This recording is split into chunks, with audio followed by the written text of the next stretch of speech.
What's up, everybody, and welcome back to Fireside Giants. I'm your host, Anthony Rivardo, joined by my co-host, Alex Wilson. And today was cut day. Today was the day where the NFL teams needed to trim their rosters down to 53 men, and the Giants did so with some surprises along the way. Now, we've been speculating, previewing, theorizing what the New York Giants 53-man roster might look like, and today, now that we have it, some of the moves that we thought would be made didn't get made, others did. So it was an interesting day. Isaiah Hodgins, have to say goodbye to him, unfortunately. Allen Robinson, Dante Turbo Miller, a few standouts from the summer, no longer with the team. We want to react to some of those big surprising cuts, to some of the other moves, some of the players who did make the roster. Elijah Chapman, that's really exciting. We really just want to unpack the major takeaways from the Giants 53-man roster. But before we do so, make sure to leave a like if you enjoyed this episode, subscribe to the channel if you're new, ring the bell so you don't miss an episode, and comment your thoughts down below in the comment section. If you're listening to Apple or Spotify, please make sure to leave us a 5-star review. Go ahead and follow us on all of our social media channels at Fireside Giants. But without further ado, Alex, how are you doing today, my friend? And what is your main reaction to the final 53-man roster being finalized today? Well, I'm doing pretty good. And listen, I think there were a couple of surprises that definitely maybe piqued my interest, notably the releasing of Isaiah Hodgins and Allen Robinson, two guys we will discuss. There were a lot of really interesting receiver cuts around the league, Justin Ross and Terrace Marshall that are, just come to mind immediately. But I think the Giants will probably add a receiver through the waiver wire. I think that, my goodness, if you're listening on audio, Anthony I think I felt that from New York. That sneeze was crazy. But in any case, the Giants, cutting down to 53 men, a couple surprises. Also a lot of not so much surprising. Tamon Fox was a guy a lot of people liked. He got cut, obviously. Darnay Holmes got cut. Trey Herndon was a veteran, getting a lot of snaps this summer. Also got cut. So, this secondary, the depth there is very, very weak. Alex Johnson gone. Darnay Holmes gone. Trey Herndon gone. I think Javarius Owens even got cut. This secondary is cooked in terms of their depth. So, what does that mean? It means we're probably going to see a lot of movement there. We have the 6th waiver wire claim. I'm expecting a bunch of secondary support there. I would not even be surprised about a free agent acquisition. I know trades probably would have went through already before roster cuts, and there are still minor stuff to come, but for the most part, the deadline is passed. So, looking at what the Giants can do here, I think first and foremost, you look at the secondary. We've been talking about this for the better part of a couple days, if not weeks, and it's a weaker unit, right? We have Cordell Flott, who's still injured with the quad. We have Nick McLeod, who I don't really trust. Deonte Banks, second year. We just don't know what he is yet, but we love him in terms of his upside and potential. And I do think that Tyler Nubin as a rookie is going to have his growing pains. Andrew Phillips, rookie third-round pick, going to have his growing pains. And then Jason Pinnock is a solid starter, but aside from that, there are major concerns across that unit. The depth is non-existent. The starting talent is inconsistent and inexperienced, to say the least. So, Anthony, we'll start there. Was there anyone that hit the waivers that does interest you? I know guys like Desmond King has experience at both slot and on the outside hit the market. Mike Ford's another name that has experience. Aruwarie, I know he hit the open market too on the waivers. So there are some pieces. Caleb Farley, a guy that Shane Bowen is familiar with. Injury history is pretty legit there. I don't think anyone claims him because of the $2.5 million salary, but he might end up in free agency with the Giants. Might be able to scoop him up on a veteran minimum deal, rather just a minimum deal in general, where they can avoid that salary. So it could be a possibility. What do you think? You steal all my thunder. You ask me who I have that I might be targeting, and then you just list all the players that I might be targeting. But no, I do want to discuss Caleb Farley. That one stands out to me because of connections. We know coaching staff connections are a big deal in the NFL, especially when we're talking about guys who are rounding out the roster. Oftentimes, when the roster is getting rounded out, especially here this late in the summer, if the Giants pick up somebody off the waiver wire at cornerback, they don't have the full summer to get the playbook down, get familiar with the scheme, and get ready for the regular season. They're going to have to learn a lot of this information and process it in the next 2 weeks to get ready for the regular season. So when you're looking at Caleb Farley, he makes sense for the Giants because he wouldn't need to take as long to get familiar with the scheme because he's played in the scheme before. As a former first-round pick of the Tennessee Titans, he played under Shane Bowen. Shane Bowen was the Tennessee Titans defensive coordinator for the last 3 seasons before the New York Giants hired him this offseason. And most of the time, when you see a player get drafted in the first round, you know that team's coordinator on that side of the ball had a big hand in getting him on the team. So Caleb Farley going to the Titans a few years ago, I'm sure Shane Bowen signed off on it. He probably saw a lot that he liked from him coming out of the draft. And honestly, he did have some decent moments for the Titans over the past few years. He's a big body, 6'2". I mean, if you're a long-term Fireside Giants viewer, you probably remember us talking about Caleb Farley several years ago and his potential entering the NFL as one of those big body cornerbacks that plays on the outside and has a lot of physicality to his game. We know that the Giants still like players like that. Of course, they have Deonte Banks, who's a big body outside cornerback with a lot of physicality. So I could see a world where Shane Bowen and Brian Dable and Joe Shane kind of have a meeting of minds here and say, hey, who on this waiver wire can we pick up? I think the Caleb Farley just makes complete and total sense. As you said, Alex, $2.5 million cap hit. That is quite a bit for a player on the waiver wire, so he probably clears waivers and then goes through some free agency visits, maybe winds up with the New York Giants, or honestly, they've got $18 million in salary cap space. Maybe they do put the claim in. Who knows? But I like Caleb Farley. I think he has a lot of potential. He's only scratched the surface.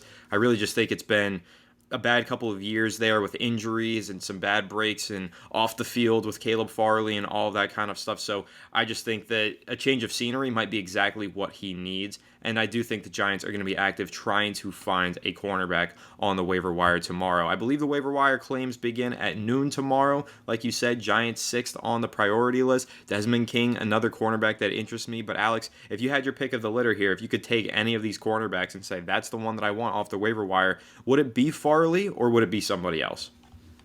I think I'm going with Desmond King, mainly because he has experience in the slot and on the boundary. The Giants need experience at both right now. They just cut their other slot options, Darnay and Trey Herndon. So the only guy there that has any experience, and it's very minimal at that, is Cordell Flott. And that is very problematic if you're asking me. So you're asking a third-round rookie and Andrew Phillips to step in and be that primary slot guy. If he gets hurt or he struggles, you have nobody behind him. You need to go get someone with some experience. Desmond King has a lot of experience and was with the Houston Texans last year, so he's with a good team, and knows what it takes to compete at the very least. You're just looking for experience at this point. It doesn't matter. It's a waiver wire claim at the end of the day.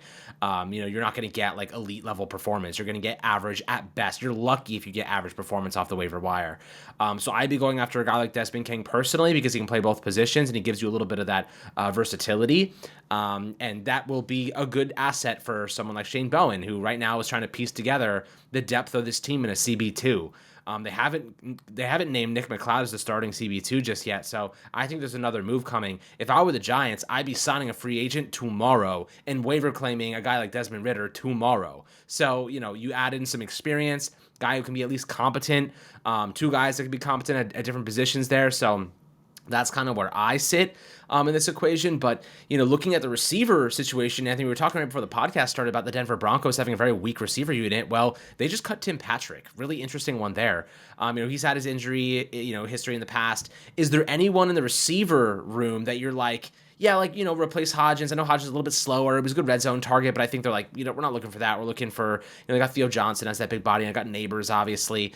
Are there any receivers that drop that maybe interest you? Maybe someone that has special teams abilities there, because I think they probably want some value on special teams if they're going to go pick up a receiver too.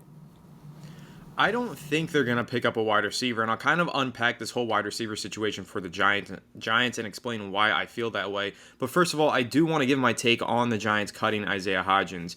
I'm not going to act like this is the end of the world here and like the Giants cut some tremendous talent. I know that we talked a lot about him in the past, about how he could be a starting receiver for the Giants, and honestly that was due to the fact that the Giants didn't have a lot of wide receiver talent, so that wasn't necessarily because Hodgins was so good.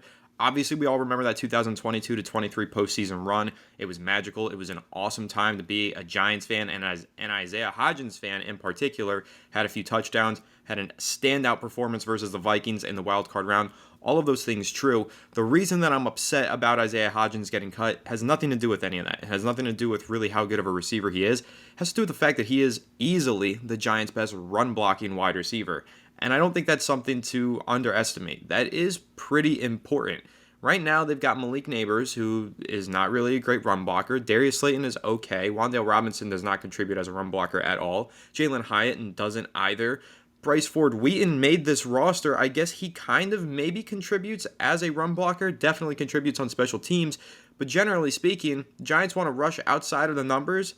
they don't have a whole lot of talent out there to block on the sidelines with these wide receivers. So I just think putting Isaiah Hodgins out there, having him on this roster in the event that the Giants have some injuries. He's got familiarity with the scheme for several years now. He's got great chemistry with Daniel Jones. He has a knack for getting in the end zone, and he's a good run blocker. I thought there was a lot to like for Isaiah Hodgins. I get it. No special teams experience is why he gets cut. Bryce Ford-Wheaton has played really well on special teams, so he stays with the team. Bryce Ford-Wheaton has also dealt with quite a few injuries. He's younger. He's not as experienced as Hodgins. I just don't really get why the Giants let Hodgins go. Now, maybe they bring him back. Maybe he clears the waivers. The Giants sign him as a free agent. Totally possible. I'm hoping that happens. But then again, it might not happen because a team might view his run blocking qualities as a wide receiver. They might view that as valuable. They might claim him tomorrow. So, not crazy about that decision, guys. I know a lot of people are going to say, who cares? It's just WR5, WR6, whatever you viewed him to be. Again, I think that there are a few more niche reasons to be upset about it and a few niche reasons why the Giants should have retained Isaiah Hodgins. Now, Allen Robinson getting cut, that doesn't faze me too much. Again, veteran player who's well past his prime and doesn't contribute on special teams. The Giants really place an emphasis on the special teams thing, though, because they held 5 wide receivers plus Gunnar Olszewski, who's technically a wide receiver, but really just a return specialist. So Bryce Ford-Wheaton and Olszewski making the roster purely due to special teams reasons. That's how I feel about it. So I will say, though, Alex, to that point, I kind of mentioned I don't like that they let Hodgins go. I'm not crazy about the back end of this wide receiver room because of that. I don't think they need to make any changes and bring in any new talent, though, because they do have a big body in Bryce Ford-Wheaton. He's like 6'4", he's athletic, and he does contribute on special teams. And they have Olszewski, who contributes on special teams, and they like Tyrone Tracy as a potential kick and punt returner as well. So I don't see them bringing in another receiver for special teams reason, and I don't think that they have much room here to reshuffle this wide receiver room. Neighbors is going to play a ton. Slayton's going to play a ton. So is Robinson, and so is Hyatt. Those 4 receivers are going to be on the field all season long, and if they have any injuries, then they're going to turn to Bryce Ford-Wheaton, and maybe that's when they try and pick somebody up. But I don't think tomorrow we're going to see any moves there at wide receiver. One other move, Alex, that I want to get your take on, another one that I'm going to criticize and I'm not super crazy about, they cut Jacob Johnson, the fullback / tight end that they picked up a few weeks ago. We all know that Carmen Bracillo loves fullbacks, views them as a very important piece of his blocking scheme. Now, I will clarify here. They did release him. He's a vested veteran. He does not have to go on the waiver wire. He can sign back with the team sometime tomorrow. Maybe they place somebody on the PUP list due to an injury, and they free up a roster spot. Jacob Johnson's right back on the team. So that's totally possible. But it's also totally possible that they don't bring back Jacob Johnson, and I want to get your take on that, Alex. I don't think they should have cut him. Again, I don't think anybody's going to sign him up, so they'll probably have an opportunity to bring him back in the future. But I thought that Jacob Johnson should have made this roster. Yeah, so when it comes to Jacob Johnson, obviously a small piece in a larger pie here. I think that the Giants probably, and what we saw them do last year a bit, is use Daniel Bellinger as the fullback on some occasions. I feel like they probably try to use him in that role again, just so they don't have to use a roster spot on a fullback. I do think that they will stash him in the practice squad just in case, there is an opportunity. Maybe the run game needs a little bit of juice. Maybe they feel like they could use some more physicality. They're not getting that push up front. Jacob Johnson can be that guy. But I do think that they will use Daniel Bellinger, who is, a solid blocking tight end, in that role to just pave the way, get out to the second level, help open up some lanes. That way they don't have to use a roster spot for a whole different player. They can use that for maybe a piece in the secondary, because we desperately need that depth there and just have it available. I think that's probably where we go. The NFL has been going in the direction of we don't need fullbacks very much. And unless you're Kyle Juszczyk, it's tough to justify having a fullback in today's day and age. But as you said, in this scheme, in the system with Carmen Bracillo, he has liked to use them in the past. But again, it's Brian Dable's system, so it's really more so about are they going to need a fullback in this situation, or is it going to be a situation where they need just Bellinger to fill that role, and that's the only value that he kind of presents at this time, aside from being just a blocking tight end. I don't see Daniel Bellinger making a significant impact in the passing game this upcoming season. I think they do rely on Theo Johnson predominantly as that pass-catching tight end. But with that being said, they did cut a whole bunch of tight ends. They did cut a whole bunch of defensive linemen. But Elijah Chapman makes this team. Jordan Riley makes this team. I know Marcus McKethan was cut on yesterday. They also cut linebacker Darian Beavers, but Deontay Johnson seems to have made this roster despite the fact he's in a walking boot. They did end up cutting KJ Cloyd. So that was interesting. He looked really good at UDFA out of Miami. He had a lot of tackles in that last preseason game, but I think he's a practice squad stash as well. I also wouldn't be surprised if the Giants went out and picked up a linebacker. What are your thoughts on that? Because I do think that is a position that could use a little bit of support too. I think the Giants are fine at linebacker. I mean, if you're looking at this unit, Bobby Okereke, Micah McFadden are listed as their starters. They really like what they have in David Masua, sixth-round pick this year. He's a rookie. He's a really great locker room guy.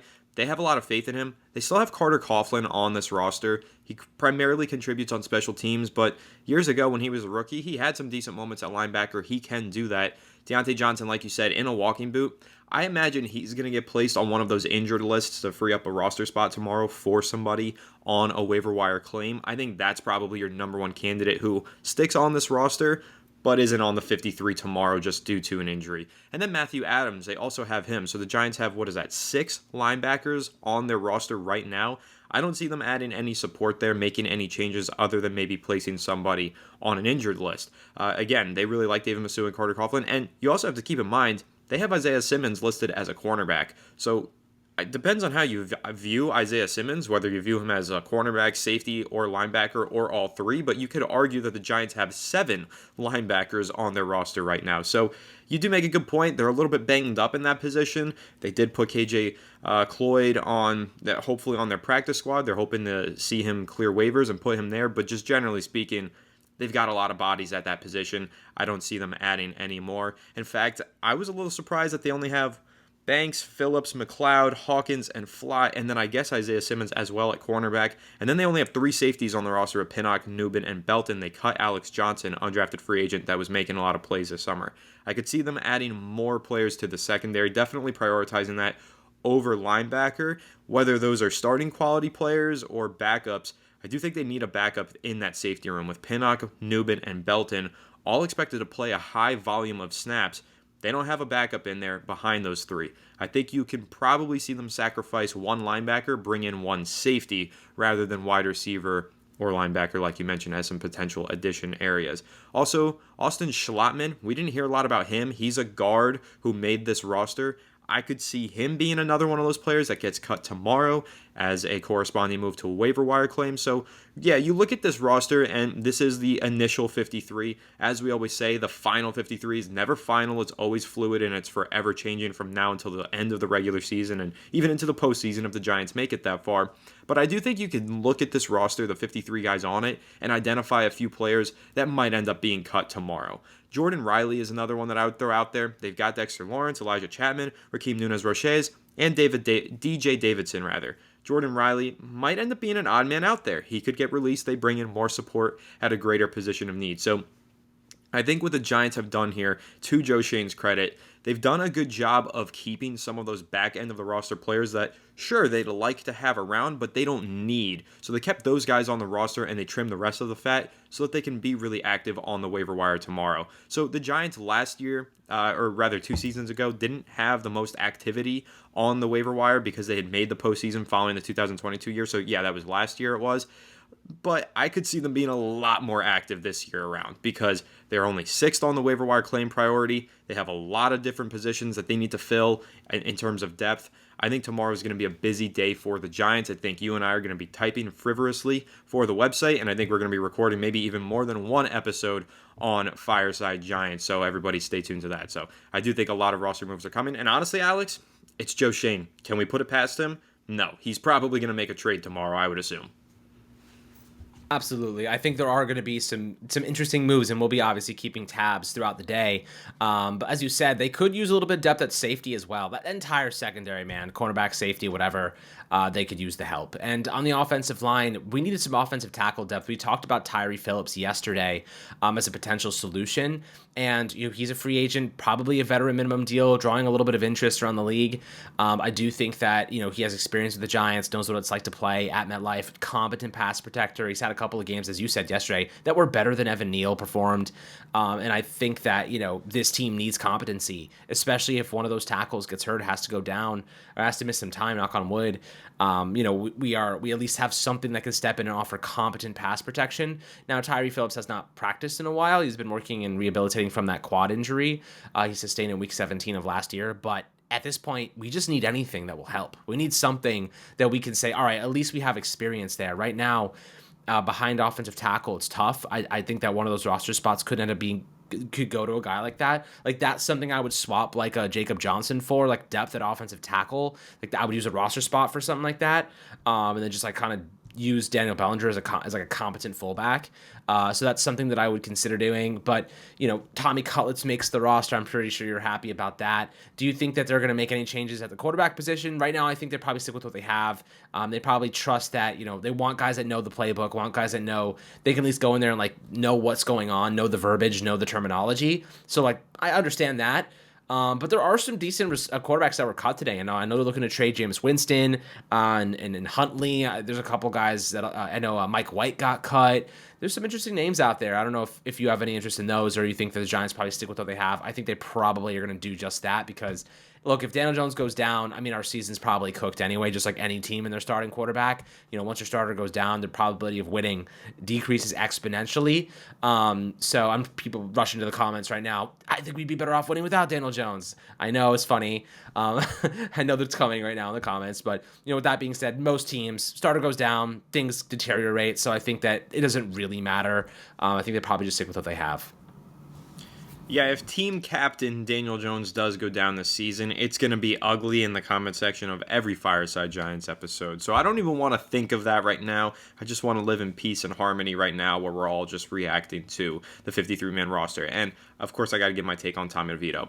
So there is actually some speculation that the Giants might end up cutting Tommy DeVito, and he did make the initial 53-man roster, as we said, but the media requested an opportunity to interview with him following today's practice. He did not appear, or the Giants didn't grant access for whatever reason. Usually that's a precursor to a potential roster move. So I'm concerned. I'm very happy that Tommy DeVito made this roster and that we're going to continue to be eating cutlets tonight. But if tomorrow they make a claim on the waiver wire and releasing Tommy DeVito as a corresponding move, you guys can expect me to be rather angry, rather upset on this show, because it doesn't make sense. I know who you just mentioned, Alex. Jameis Winston. He gives you a chance to win. Like, say what you want about Jameis Winston, and everybody has an opinion on him, but the guy threw 30 interceptions in a single season, but he also threw 30 touchdowns in that same single season. 30 touchdowns is a lot of touchdowns. That is among the most in the NFL if he did that last season. Daniel Jones hasn't ever sniffed 30 touchdowns. 26 was his career high, and that was 2019 he did that. So, yeah, I know it's true that if the Giants wanted to go out there and add some more upside and starting talent to their roster at the quarterback position, there are guys out there like Huntley and like Winston that they could potentially make a move for. But they're not in a position to do that. This is not a team that has a quarterback situation that gets patched up by Jameis Winston and makes them potential playoff contenders. They're just truly not. So they need to stick with what they have here and hope that A, Daniel Jones pans out, B, he doesn't get injured, and C, the backups that they have behind him, who have been studying the playbook all offseason long, are prepared and ready to go. The thing with Tommy DeVito is he's still growing. He's only in his second NFL season, and he knows the playbook. Last year, he missed so much time in the summer. He wasn't around for all of it. He got thrown into the mix in the middle of the regular season, instantly became a fan favorite player because he went on that winning streak despite zero prep time, essentially. Now going into this year, he's had more prep time. He's played in the preseason. He's learned more. He's just a better player. And I don't think it would be wise for the Giants to sacrifice familiarity and continuity at the quarterback position to bring in somebody from the outside who's boom or bust anyway. Like, I don't think it's a significant upgrade bringing in any of the backup quarterbacks that teams are looking to get rid of. Like, teams are looking to get rid of backup quarterbacks. Those players are not going to change the New York Giants' future, okay? That's the reality of it. So, stick with the guys that you have. Stick with the homegrown talent that you're developing, young players that know the timing with the receivers that they've been practicing with all summer and know the playbook to a T. That's Drew Lock and that's Tommy DeVito. Again, moving those guys out and bringing a different quarterback in, it doesn't make sense. If it happens tomorrow, if DeVito gets cut, whatever, I'll have a lot more to say on it then. For now, I'm just celebrating. I'm going to have some chicken cutlets tonight. I'm going to be happy over the fact that Tommy DeVito is still on the 53-man roster. But that's really my take on it, Alex. I don't know if you have any more to add on Tommy DeVito, the quarterback position in general. Listen, would I love to see Jameis Winston go for 30 touchdowns and 30 picks in a New York Giants uniform? Probably. It would be absolutely hilarious. It's not going to happen. I think the Giants are going to stick with what they have here at quarterback. Yeah, I agree. And, I love just how players like latch on to the Giants, and it's just because like we like chicken cutlets. Like it's like Tommy DeVito like is not that good of a player. It's just we just think we like. I mean I have no look. I texted you last night. I have no Italian heritage. I have no reason to be loyal to Tommy DeVito. He had his 15 seconds of fame. I think that he's probably going to end up on a practice squad somewhere as of potentially soon or next season. I just don't think he has the arm talent to manage in this Brian Dable offense. But with that being said, like I could see them adding another receiver to this group because there's a bunch that shook free. But again, like the waiver wire kind of resets. They're going to be active though. Like they're going to be very active finding players here. I think that the secondary, Desmond King, like I mentioned earlier, makes a lot of sense. I think a free agency signing and a waiver claim probably is where we're headed in the secondary. I just can't justify, Anthony, bringing in a waiver claim to start at CB2. Like I just don't know how we can sit here and justify it. Well, what's the alternative? Free agent. You have to sign somebody, right? You have all this money, 1 year deal. It Who's resets out in anyway. Free agency that's immediately starting at cornerback too for this team. Adoree Jackson's probably starting immediately. So is probably, but even then, Adoree Jackson has not played all summer. He has not practiced. And that's for a reason. Like, he didn't look good last year, and nobody thought that it was worth signing him over the summer. You would think even by now, like, I get not wanting to rush to sign Adoree Jackson. You don't need to rush to sign him. But by now, this late into the summer, somebody would have had some sort of interest in him and brought him in surely Maybe. if they thought that he was decent enough, but they didn't. So I just don't think that any of the players who are available this late in August are any good. I don't think that they're ready to go. I don't think that they're starting quality talent. It's tough. Like, it's tough because the secondary is going to be bad because of it. You know what I mean? Like, you have to assume that, right? You assume that the secondary is going to have its problems, for sure. Like, we've been assuming all off season long. As soon as the season ended, we started addressing on our videos cornerback 2. Like, that needs to be the number one priority for the secondary, right? But, again, I keep bringing this up. The Giants had just a different mindset here. They thought, we can't allocate this many resources to the secondary. What we can do instead, allocate these resources to the defensive line, make the pass rush really good, get the ball out of the quarterback's hands quickly. The cornerbacks don't have to cover for that long, therefore they exceed our expectations. That's what they're hoping for here. And maybe that works. Maybe they get burned by that. Totally possible. I really just don't know how that's going to look until we see it on the regular season field. Like, that's the reality of it. Yeah, and the plan could be to rebuild that unit entirely, which seems to be the direction they're going in based on the lack of just overall experience. You're not going to go out and get like this tremendous talent right now. You're surviving. You're kind of in survival mode at this rate. But if you're looking at, let's say, 2025 free agent class, I'm interested to see. Let's see who's available next year.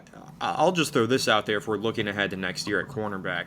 I think the way that things are moving right now, the Giants are going to be in a position, if they don't end up taking a quarterback in the first round of next year's draft, let's just assume Daniel Jones, let's assume somehow Daniel Jones does it. He shocks us all. He wins the starting job back for next year. They're going to end up going cornerback twice in the first round in 3 seasons is what it's looking like. Yeah, 100%. Let's assume, though, that like they're not going to do that. Let's assume that they're going to have to sign somebody with the money they saved from Daniel Jones. I guess we could just assume either way. We don't know. But let's just talk in this context. But, I don't know many cornerbacks in the draft class. That's why I'm just looking at the free agency class for the most part. But the guys that are available, Carlton Davis, Travarius Ward, Tyson Campbell. I really like DJ Reed on like a 2-year deal. He's a really solid CB2 for the Jets. I feel like he might be a good option for us, and they can't pay him. Like Shaquille Griffin, Tre'Davious White's over 30 now. Is Mike Hughes from Atlanta. The good guys get signed, right? Like the good guys don't leave their teams. So I think that you're probably looking at DJ Reed as being one of the best options available, just based on the fact that the Jets can't afford him. So with that being said, the Giants would be a natural progression for him because he would just stay in New York. And he's a veteran with leadership qualities, and he knows how to play in MetLife and understands that landscape. And that experience alongside Deontay Banks would be essential. So that could be something the Giants do end up doing if they go in that direction in free agency. Yeah, I'm with you. I really like DJ Reed, and I think you make a lot of good points. I just think this conversation that we're having highlights it just highlights the state of the New York Giants right now. Like, because all the things that we just said, they got to bring in some experience to cornerback. You know, they don't have enough proven talent alongside Banks. Don't know about Daniel Jones. We've been saying all of this since January, so it's just kind of like new. It almost feels like the Giants took a few steps forward and maybe took more steps backwards. Well, you know what really pissed me off was that we knew this about the secondary and they didn't do anything about it months ago. You know what I mean? Like they brought in Trey Herndon and they cut him already. Like they spent a whole summer giving reps to guys they ended up cutting. Like what are we doing here? You know, what are we doing here? Why are we handing out reps to guys who we ended up cutting instead of going out and getting players that can actually make an impact? Actually make this team. It's frustrating. This is why I think that a trade could be coming. Like we mentioned earlier, the waiver wire, they're going to be active on the waiver wire tomorrow for sure, but it's Joe Shane, so don't discount the potential trade. Last year, we kind of were mentioning this. They didn't do a whole lot to add depth to edge rusher. Like and then after waiver cut day, they brought in Boogie Basham, a former second-round pick who had familiarity with the coaching staff. I could see the Giants doing exactly that tomorrow, identifying somebody that they can trade a late-round pick for and take a flyer on, whether that be they want to go back to the Buffalo Bills take Kyer Elam. That's totally possible. I don't know about the Carolina Panthers and whether or not they're really going to have J.C. Horn available to trade. Probably not. He was a healthy scratch in their most recent preseason game, so they probably believe in him as a starter. But if he does somehow become available, I could see that being somebody that intrigues the Giants. There are players all around the league that I'm sure they're going to look into and inquire about, but at the end of the day, there's no guarantees here. There's no promises. So it really is just kind of like we are at square one where we were in January with this cornerback position. They upgraded in the slot, though. Andrew Phillips looks awesome. I'm really excited for him. But CB2, it's going to be a problem unless this Giants pass rush is way better than even advertised. If his pass rush is really great, then the secondary will look good. But, yeah, no, there's definitely a lot of reason for concern. I've been saying it all offseason long. The Giants starting secondary has an average age of under 23 years old. That's usually not a recipe for success and definitely a cause for concern. But hey, maybe it's boom, maybe it's bust. We've got 2 weeks until we begin to find out. Yeah, no, you're right. I mean, it's going to be interesting. I know it's a bit of a pessimistic conversation, but it's one that I'm concerned about. And I think that most people are wondering, what are we doing here? Like, what's the solution? And the solution right now seems to be a guy on free agency who hasn't practiced all summer on a team setting, or maybe doesn't even know or definitely doesn't know our defensive playbook, or a waiver wire claim who another team just cut because they don't view as a starter, right? That to me is concerning. Like we're hoping for a prayer to fill that CB2 spot right now, unless they really do believe in Nick McLeod, and that seems to be who's going to be starting at week 1. I think Nick McLeod does start week 1 at CB2. But they're going to pick on him, man. Like, good teams are going to pick on him. Minnesota Vikings are going to put Justin Jefferson as much as they can, unless they have Deontay Banks just traveling with him.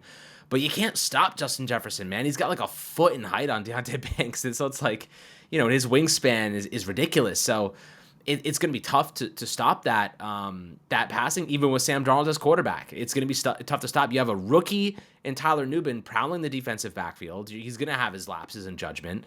Andrew Phillips, who didn't play much preseason ball, but this is what we always understood. It was going to be a lot of growing pains with the secondary. We just hope they can compound good weeks, compound good days, get better as the season goes on, and the pass rush is elite. Like, the pass rush has to be like top 5 in football for this defense to be competent. Like, that's what this whole unit is relying on. Kayvon Thibodeau, Brian Burns, and Dexter Lawrence being absolutely phenomenal and forcing quarterbacks to make mistakes, right? That's what this whole defense is predicated on. So we'll see how they go through that. Fortunately, those 3 guys are under contract with the Giants for a very long time, and they have more time to build out the secondary. They have a star linebacker in Bobby Okereke, so we love him. And we have some really good DTs and Elijah Chapman that we're excited about. So there is a lot to be optimistic about going into the regular season, but the secondary is one position that right now I'm just kind of confused at what the plan is. What's the strategy there? So we'll see what Joe Shane has in his back pocket. On the offensive side, I'm expecting an explosive offense. I'm expecting risks. I'm expecting Daniel Jones and Brian Dable to tell him, look, man, like, you got to show out this year. Same with me. Like, both of those guys got to show out. This is not about Daniel Jones. This is about Daniel Jones and Brian Dable. They both have to look good. Just keep their jobs long term and stay in good faith with this Giants fan base. They're already, riding the line for a lot of people, if not over it. And Daniel Jones' sake, I know there's a large portion of the fan base that are already out on him. So, when it comes to those two guys, leave it on the field, man. Take shots, be aggressive, take risks, take good risks. You don't have to be sloppy, you don't have to be dumb, but you can be efficient. You can make the right decisions. You can read the defense and make the right throws and give your guys a chance to compete. But if you're throwing easy interceptions, you're underthrowing balls, you're communicating, your vision's not proper, you're not getting through your progressions. That's stuff that you can't sustain long term. You can throw some interceptions. We see Josh Allen do it all the time. The guy throws a ton of interceptions, but he scores more times than he doesn't, right? He scores more touchdowns than he throws interceptions, and that's really what people care about. He could throw 35 touchdowns but have 15 interceptions. No one cares because he also ran for 10 touchdowns. You know what I mean? So it's like there's an overarching sample there that's like he's a very, very good quarterback. Daniel Jones, if he's going to throw 15 touchdowns, you got to score 35 touchdowns through the air and on the ground too. You know what I mean? You have to outweigh it significantly. So I'm okay with him taking risks. I'm okay with him being aggressive, but it's got to result in a lot of production as well if you're gonna risk those turnovers. So from an offensive perspective, I'm expecting explosion. I'm expecting a heavy target share from Malik Neighbors. And I'm expecting Daniel Jones to throw the freaking rock because that's what he has to do. No more statues, no more, we've seen him be like a robot in the past. It's time to let it fly. It's time to let it loose. It's time to be natural, let things develop and take the opportunities and throw that freaking ball downfield because there's no more time to waste. No more time to waste. He needs to play like he has nothing to lose this year because he really doesn't. He has everything to lose, but that's why he needs to play like he has nothing to lose. Like, it's got to be Daniel Jones ripping the ball down the field into triple coverage for Malik Neighbors. Like, straight up, I need to see it. Obviously, I'll criticize him when he gets intercepted, if he makes a really bad decision and it gets picked off. But hey, I think you got to give him credit for at least trying to make something happen on a lot of those plays. Right now, I just feel like Jones hasn't been taking the right risks and right chances, and it's going to be a crucial season for him. It's going to be a crucial season for Brian Dable and Joe Shane. Like, this is kind of in many ways do or die for several of the key members of this New York Giants organization. So we'll see how it goes. John Mara, I'm sure he wants this team to turn it around sooner rather than later. He's not getting any younger. So if the Giants need to go out there and make some sort of a splash within the next 2 weeks ahead of the regular season, maybe he signs off on it. I'm not sure, though. It's going to be very interesting to see how this roster does shape up and finalize ahead of September 8th. Because, again, this is the initial 53-man roster, not final. But we'll see what it looks like in 2 weeks. Maybe Adoree Jackson does come back. Maybe the Giants do trade for a cornerback. We'll, of course, have the reactions to all of that and much more right here on Fireside Giants. So make sure to leave a like if you enjoyed this episode. Subscribe to the channel if you're new. Ring the bell so you don't miss an episode. And comment your thoughts down below in the comment section. If you're listening to Apple or Spotify, please make sure to leave us a 5-star review. Go ahead and follow us on all of our social media channels at Fireside Giants. But without further ado, we'll catch you on the next one. Have a good one, and let's go Giants.